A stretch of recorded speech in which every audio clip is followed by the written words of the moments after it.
C'est un plaisir de vous retrouver sur Medi 1 pour le décryptage de l'actualité du secteur de la santé sur le continent dans ce nouveau numéro d'Hebdo Santé qui se penche cette semaine sur un problème qui nous préoccupe tous, le réchauffement climatique et ses effets sur la santé. Merci et bienvenue. Alors, il fait de plus en plus chaud ces dernières années et nous nous posons tous la question de savoir si cela est sans conséquence pour notre santé. Nous avons avec nous des experts de la question pour mieux comprendre. Professeur Pascal Valentin Ouenou, bonjour. Bonjour. Alors, vous êtes professeur titulaire de chimie minérale et environnementale à la retraite, doyen honoraire de l'UFR Sciences et Gestion de l'environnement à l'université Nangui Abrogwa, spécialiste en éducation au développement durable et en approche écosystémique à la santé humaine. Et vous êtes actuellement membre de l'Académie des sciences, des arts, des cultures d'Afrique et des diasporas africaines et directeur de l'Institut Afrique Monde en Côte d'Ivoire. Ça fait beaucoup, professeur. En tout cas, c'est un honneur de vous avoir avec nous, professeur. Merci, merci. Également avec nous, Madame Kadi Tanou, bonjour. Bonjour. Alors, vous êtes chef d'entreprise et présidente de l'IDE africaine, qui est le réseau régional pour l'étude et la promotion du leadership féminin. C'est cela. D'accord. En tout cas, bienvenue Madame sur le plateau d'Hebdo Santé et merci encore à tous les deux d'avoir accepté donc de participer à cette émission pour nous permettre donc de mieux comprendre pourquoi il fait donc de plus en plus chaud et quelles conséquences cela pourrait-il avoir sur notre santé. Première question, pourquoi fait-il assez chaud ? Alors, nous allons donc laisser d'abord la parole à la population et puis je reviens à vous tout à l'heure. La chaleur de ces temps-ci, ces dernières années, est vraiment insupportable. C'est une réalité. Moi, personnellement, ça ne me rend pas malade, mais surtout, je ne supporte pas la chaleur, comme beaucoup de personnes d'ailleurs. Mais il faut dire que c'est vraiment une nouvelle ère que nous voyons déjà, parce que quand on consulte un peu les archives des recherches passées et tout ça, on réalise qu'il y a eu des périodes où la Terre a chauffé, il y a des périodes où la Terre a refroidi. Bon, on ne sait pas si c'est un cycle qui continue ou alors c'est l'action humaine qui fait que ça chauffe. Mais donc, en tout cas, vraiment, il faut dire que c'est un vrai phénomène. Concernant la chaleur, ça nous inquiète énormément. Mais d'une part, moi je me dis que c'est déjà un changement climatique au fait. Du coup, on essaie de s'adapter et avancer avec. La couche d'ozone a été touchée. Je pense à mon petit-fils. Je dis, mais dans quel climat va-t-il vivre? Et les inquiétudes me demandent de poser la question à ceux qui dirigent. Car ce sont eux qui donnent à ceux-là même l'agrément des usines. Certains autres amènent la pollution. Mais sans se poser de questions, ce sont eux-là même qui dégradent l'environnement. Nous subissons parce que l'élévation de la température fait que souvent les enfants sont malades, surtout les nouveaux-nés. Aujourd'hui, les gens ne peuvent même pas tenir dans des maisons, dans certaines maisons. Et nous qui sommes à côté, peut-être on profite, nous au moins, tu as les climatiseurs, tu as des choses. Mais à côté de toi, ou bien dans ta famille, les gens ne peuvent même plus dormir dans la maison, ils sont obligés de sortir la nuit pour se mettre quelque part à l'air libre. Pour moi, la solution, il faut vraiment, tout le monde doit planter un arbre au moins chez lui pour amortir d'abord la chaleur. Et moi, à mon avis, il faut boire beaucoup d'eau et ça va permettre aussi. Et il faut éviter d'être déshydraté pour pouvoir tenir la chaleur. Et il faut protéger beaucoup l'environnement et planter les arbres. Merci à Ferdinand Kwaku qui a réalisé cet élément, monsieur, dame, professeur, madame Kadi Tanou. Dans ce que nous venons donc de voir comme élément, bien sûr, on a les implications, la population donc donne les implications et même quelques ébauches de solutions. Alors, moi je m'en vais vous poser la question, est-ce que dans ce qu'ils ont dit, on a effectivement des pistes qui nous conduisent un peu aux causes de ces vagues de chaleur auxquelles on assiste? Oui, merci. D'abord, je voudrais vous remercier de m'avoir invité sur ce plateau de Midi 1. Merci, professeur. Et à travers vous, les autorités de la maison, la direction générale. Oui, je n'ai rien à redire à ce qui a été tantôt projeté. Les effets du changement climatique sont là, sont perçus. En tout cas, en ce qui concerne l'Afrique, je dirais que l'Afrique est malade. Et l'Afrique est malade de ses malades et de ses maladies. Et de son environnement. Et justement, c'est la question de la santé unique. Lorsque nous parlons de développement durable, eh bien, nous sommes au carrefour de 3 piliers. Le pilier économique, le pilier social et le pilier environnemental. Le développement, au départ, s'est focalisé sur le développement économique. Puis on s'est rendu compte qu'il fallait tenir compte de social. Puis on s'est dit aussi que l'environnement devrait intervenir. Mais aucun de ces développements, aucun de ces piliers ne peut à lui seul résoudre les problèmes qui se posent en ce qui concerne le développement durable. Et le développement durable et la santé, donc, ce qu'on appelle la santé unique, se trouve au carrefour des 3 réalités, à savoir l'économique, le social et l'environnemental. Chacune de ces composantes doit être prise comme une entité tout à fait comparable et égale à l'autre. S'il y a un déséquilibre, alors il n'y a plus de durabilité. Alors, on considère aujourd'hui qu'il y a un déséquilibre, effectivement. Oui, c'est la raison pour laquelle je dis que nous sommes malades de nos malades et de nos maladies. D'accord. Alors, Madame Kadi Tanou, vous qui êtes à l'initiative donc de ce concept, cette table ronde sur le changement climatique et le développement durable, professeur Ouenou l'a dit à l'instant, et vous visez donc les femmes et les filles. Alors pourquoi? C'est parti de quel constat, dites-nous? Merci en tout cas de me permettre d'être sur ce plateau pour pouvoir parler de l'incidence, de l'impact et des conséquences du changement climatique sur les femmes et les filles. Pourquoi nous avons choisi cette cible-là? Parce que c'est la cible sur laquelle nous travaillons depuis 2011 à notre création. Mais c'est aussi parce que cette composante-là fait partie de la composante la plus touchée par les effets. Parce qu'elles étaient déjà dans une situation de précarité avant que ce phénomène ne s'amplifie. Et donc, au fur et à mesure qu'on avance, la situation se dégrade de plus en plus. Donc, les filles et les femmes aujourd'hui, si je reviens à ce que le professeur disait tout à l'heure, elles vont intervenir au niveau économique, elles vont intervenir au niveau social, elles vont intervenir au niveau environnemental, mais en même temps, elles sont les plus impactées. Tout le monde est impacté, hein? Aussi bien les hommes que les femmes. Mais les femmes sont doublement impactées à cause de leur situation de départ déjà. D'accord. Et donc c'est ce qui nous a amené, on va dire, à monter ce projet. Elles sont impactées comment, dites-nous, Madame Kadi? Elles sont impactées sur tous les plans. Elles sont impactées sur tous les plans. Si on prend le milieu rural, regardez les femmes qui sont obligées d'aller chercher de l'eau. L'eau commence à se faire de plus en plus rare. Et donc, ça veut dire qu'elles doivent aller beaucoup plus loin pour pouvoir se ravitailler. Les kilomètres qu'elle parcourt, quand elle revient, elle doit pouvoir continuer à s'occuper de sa famille et de sa maisonnée, même en étant fatiguée. Et ça, ce sont des conséquences énormes sur sa santé, aussi bien au moment où elle est en train d'agir que plus tard dans sa vie.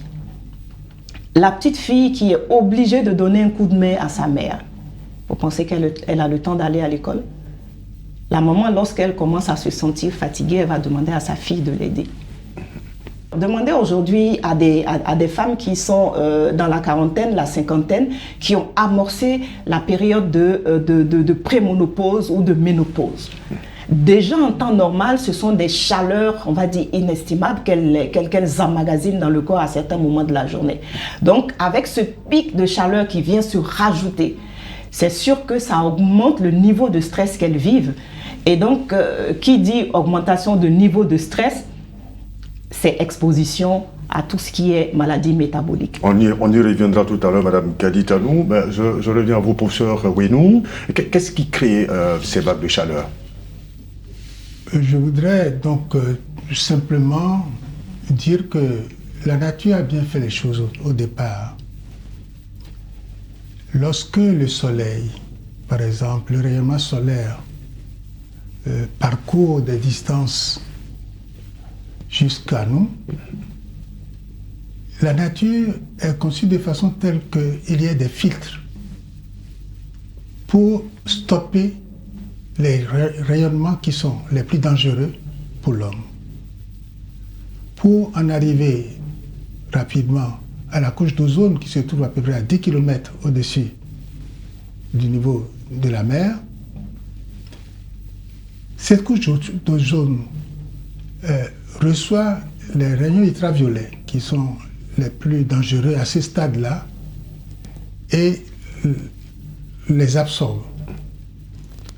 Les absorbant, ces rayonnements ne peuvent pas arriver jusque sur la Terre.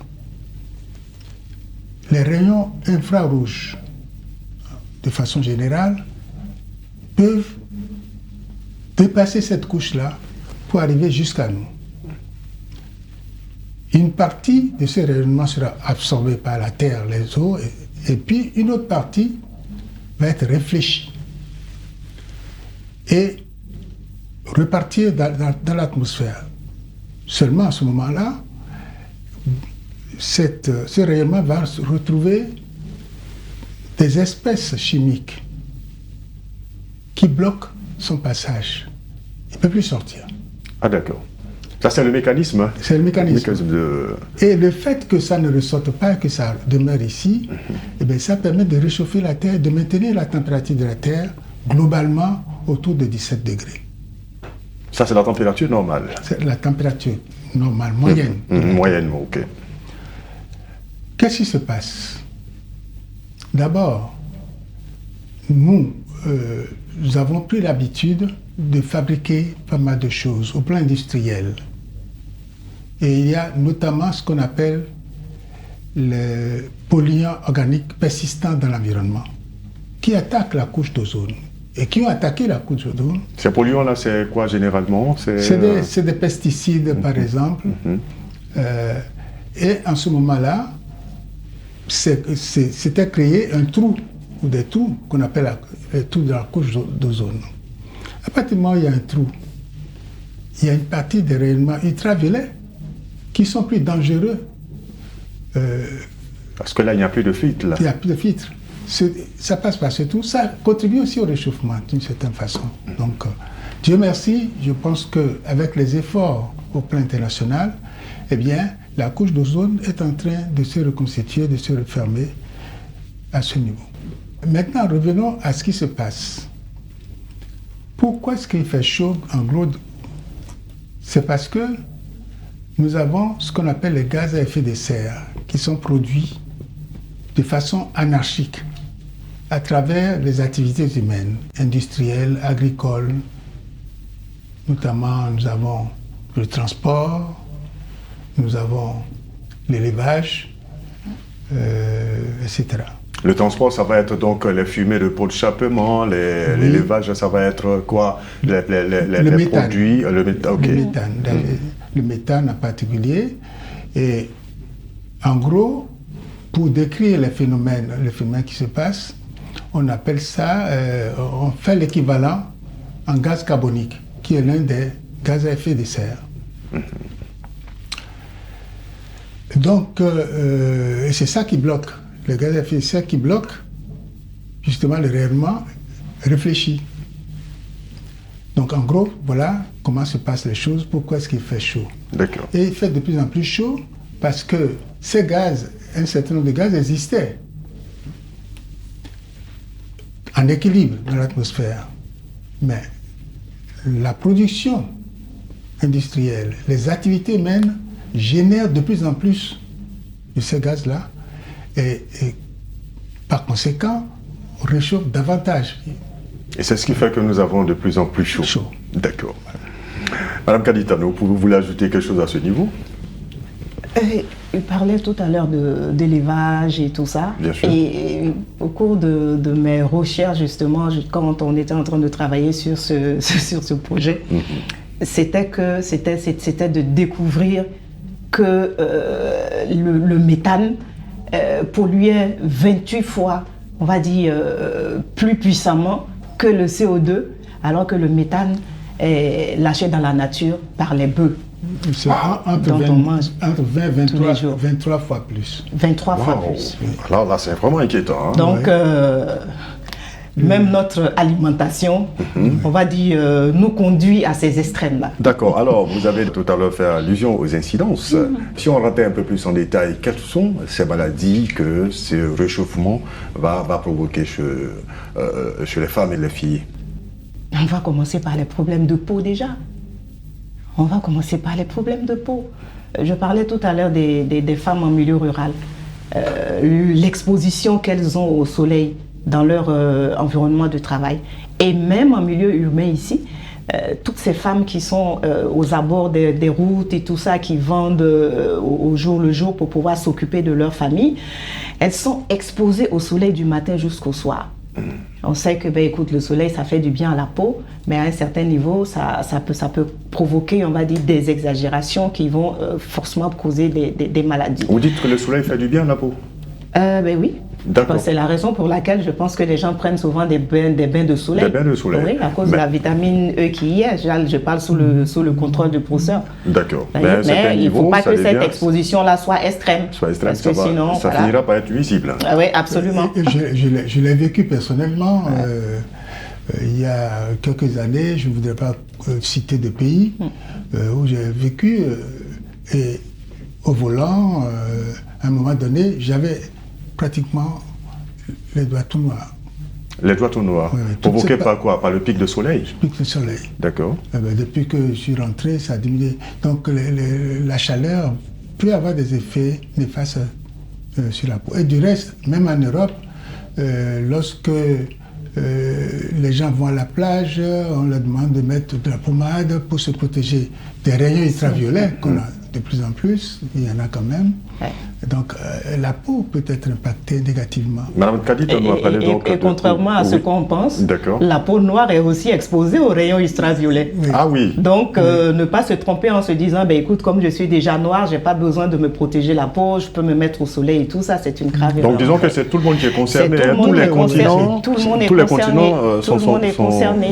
Donc il y a des problèmes de peau, après il va avoir tout ce qui est stress organique et tout ça, parce que si je suis extrêmement fatiguée, moi par exemple, je me souviens encore que quand je partais à l'école, à l'université, souvent je pouvais prendre 2-3 bus.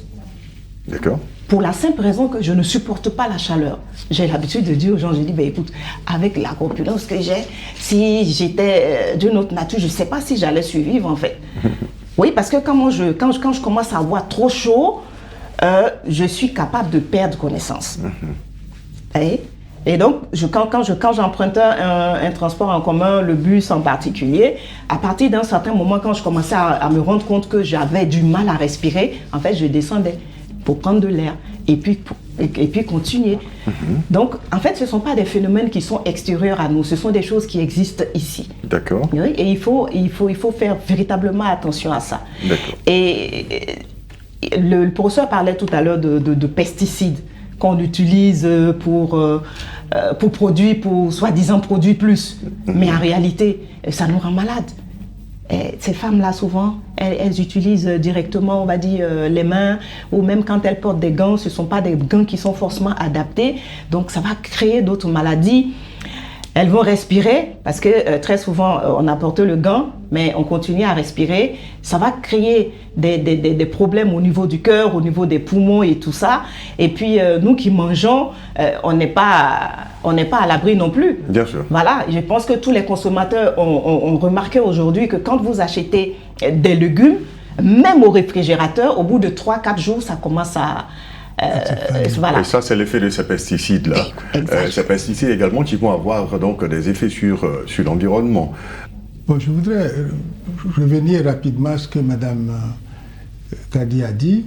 Il va y avoir des coups de chaleur, il va y avoir des maladies respiratoires, des maladies cardiovasculaires, il va y avoir la dengue, il va y avoir le paludisme.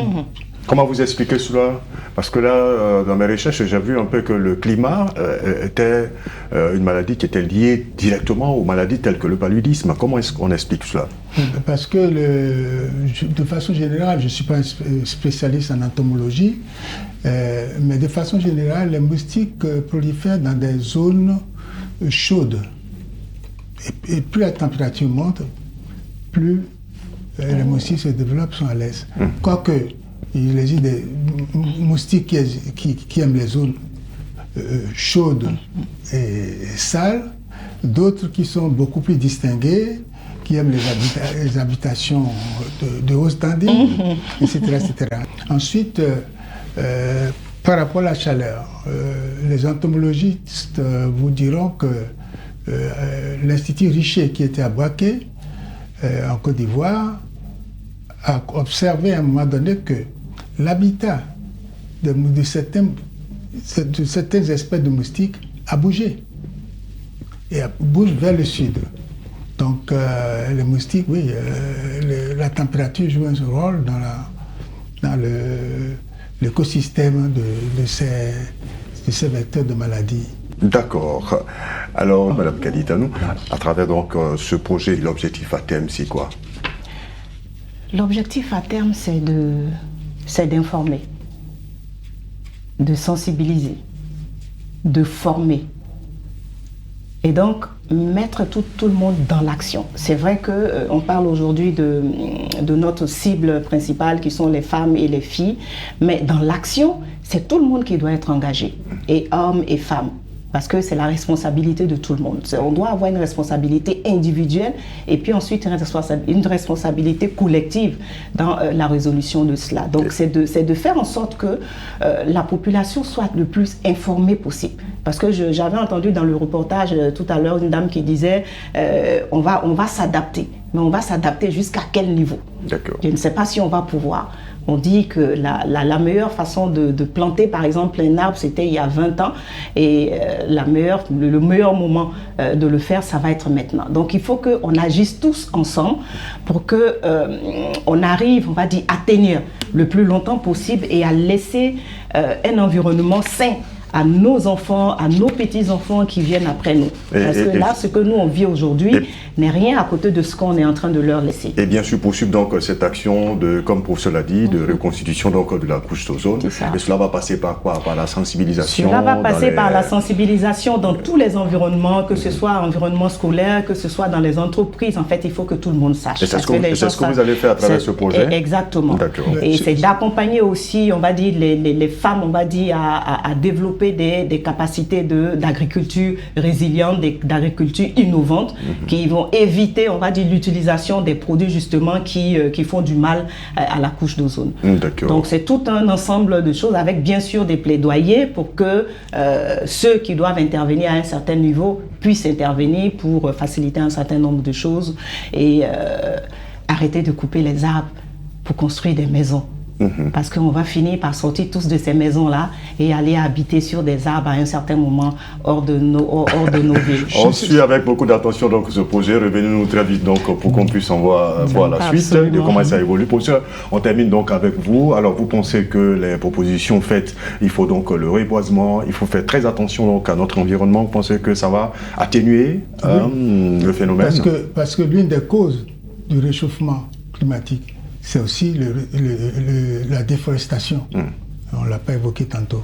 Donc, parce que les forêts ont ce rôle de capter le gaz carbonique, donc de diminuer donc dans l'atmosphère la quantité qui est injectée par les activités anthropiques. Bon, donc il y a ça. Je voudrais revenir assez rapidement sur deux choses. D'abord, le méthane et puis sur l'éducation. Le méthane, c'est pollue 23 fois plus. Bon. Alors, il faut pouvoir récupérer le méthane lorsqu'on dans l'atmosphère, par exemple, dans les décharges où ça se produit, eh bien, faire brûler ça comme gaz de cuisson, parce qu'il vaut mieux rejeter dans l'atmosphère du gaz carbonique que de rejeter du méthane. D'accord. Deuxièmement, la question de l'éducation. Tout ce que Mme Kadi a dit relève de l'éducation au développement durable. Et notamment, c'est le troisième, l'objectif 4 des objectifs de développement durable, le point 4.7 sur la citoyenneté, la conscientisation des populations. C'est en gros, si je puis résumer un peu ce qu'elle a dit, c'est ça. Il faut que l'éducation au développement durable soit de mise partout, et en tout temps et en tout lieu. Il faudrait que ce message donc soit perçu de tous afin qu'on puisse donc, je vais dire, inverser donc la tendance. Justement, face à donc ce réchauffement climatique qui n'est pas sans conséquence, on l'a vu donc dans ces explications sur notre santé. En tout cas, merci pour toutes ces informations, professeur Pascal Valentin Ouenou. Je rappelle que vous êtes professeur titulaire de chimie minérale et environnementale à la retraite doyen honoraire de l'UFR de sciences et gestion de l'environnement à l'université Nangui-Abrogwa en Côte d'Ivoire, spécialiste en éducation au développement durable et en approche écosystémique à la santé humaine. Et il faut dire que vous êtes actuellement membre de l'Académie des sciences des arts, des cultures d'Afrique et des diasporas africaines, directeur de l'Institut Afrique Monde Côte d'Ivoire. Merci en tout cas d'avoir été là, professeur. Également merci à vous, Madame Kadi Tanou. Je rappelle que vous êtes chef d'entreprise et présidente de Lead Africaine, qui est donc le réseau régional pour l'étude et la promotion du leadership féminin. Absolument. Ainsi, bon, enfin, ce numéro d'Hebdo Santé. Merci à l'équipe de réalisation et surtout à vous qui l'avez suivi. À très bientôt sur Média pour un autre numéro. D'ici là, prenez soin de votre santé.